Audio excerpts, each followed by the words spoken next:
Roxaboxen by Alice McLerren, illustrated by Barbara Cooney.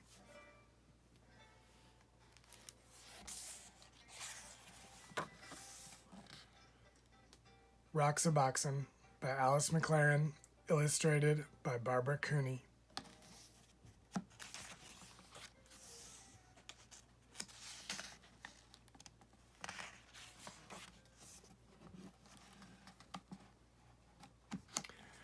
Marion called it Roxaboxen.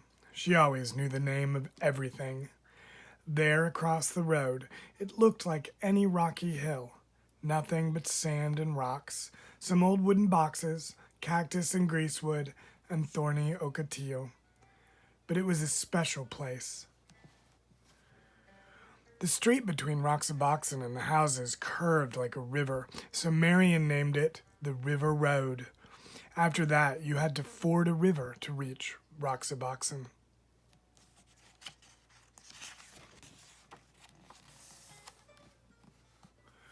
Of course, all of Marion's sisters came, Anna May and Frances and little Jean. Charles from next door, even though he was 12. Oh, and Eleanor, naturally, and Jamie with his brother Paul. Later on there were others, but these were the first. Well, not really the first. Roxaboxen had always been there and must have belonged to others long before.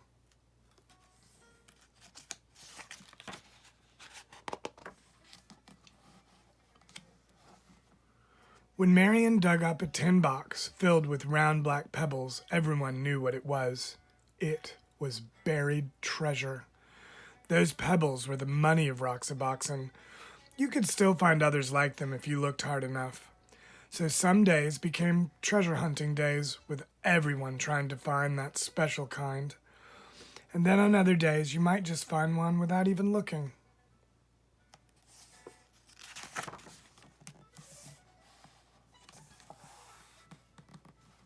A town of Roxaboxen began to grow, traced in lines of stone, Main Street first, edged with the whitest ones, and then the houses.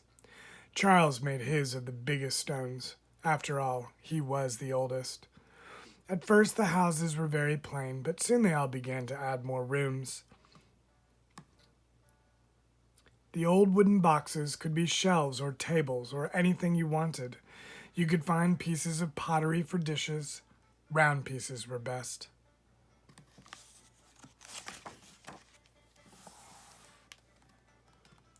Later on, there was a town hall. Marion was mayor, of course. That was just the way she was. Nobody minded.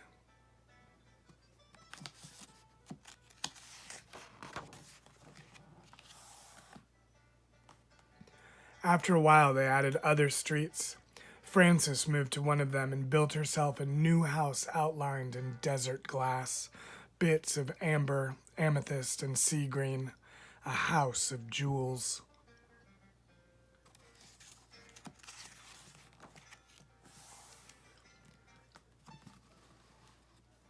And because everybody had plenty of money, there were plenty of shops. Jean helped Anna May in the bakery, pies and cakes, and bread baked warm in the sun. There were 2 ice cream parlors. Was Paul's ice cream the best, or Eleanor's? Everybody kept trying them both. In Roxaboxen, you can eat all the ice cream you want.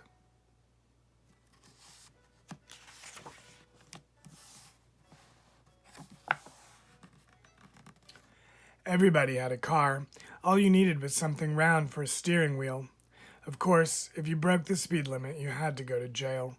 The jail had cactus on the floor to make it uncomfortable, and Jamie was the policeman. Anna May, quiet little Anna May, was always speeding. You'd think she liked to go to jail.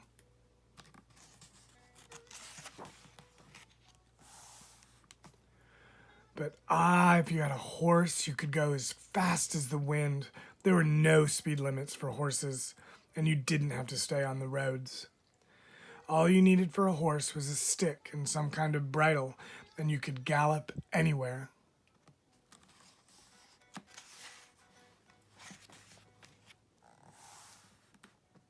Sometimes there were wars. Once there was a great war, boys against girls.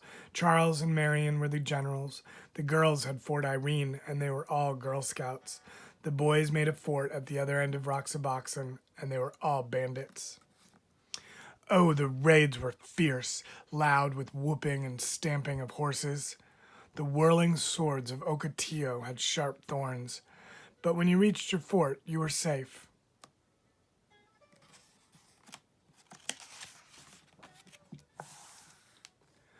Roxaboxen had a cemetery in case anyone died, but the only grave in it was for a dead lizard. Each year when the cactus bloomed, they decorated the grave with flowers.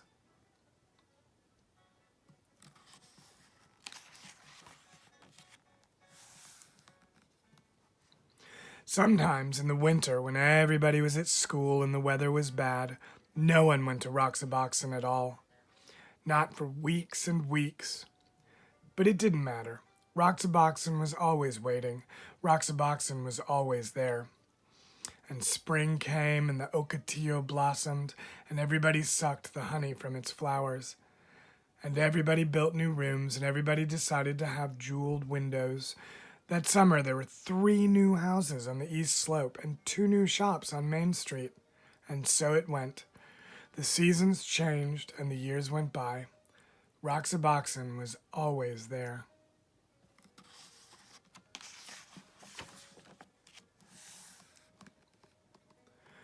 The years went by and the seasons changed, until at last the friends had all grown tall, and one by one they moved away to other houses, to other towns. So you might think that was the end of Roxaboxen, but oh no, because none of them ever forgot Roxaboxen. Not one of them ever forgot. Years later, Marion's children listened to stories of that place and fell asleep dreaming dreams of Roxaboxen. Gray-haired Charles picked up a black pebble on the beach and stood holding it, remembering Roxaboxen. More than 50 years later, Frances went back, and Roxaboxen was still there. She could see the white stones bordering Main Street, and there where she had built her house, the desert glass still glowed, amethyst, amber, and sea green.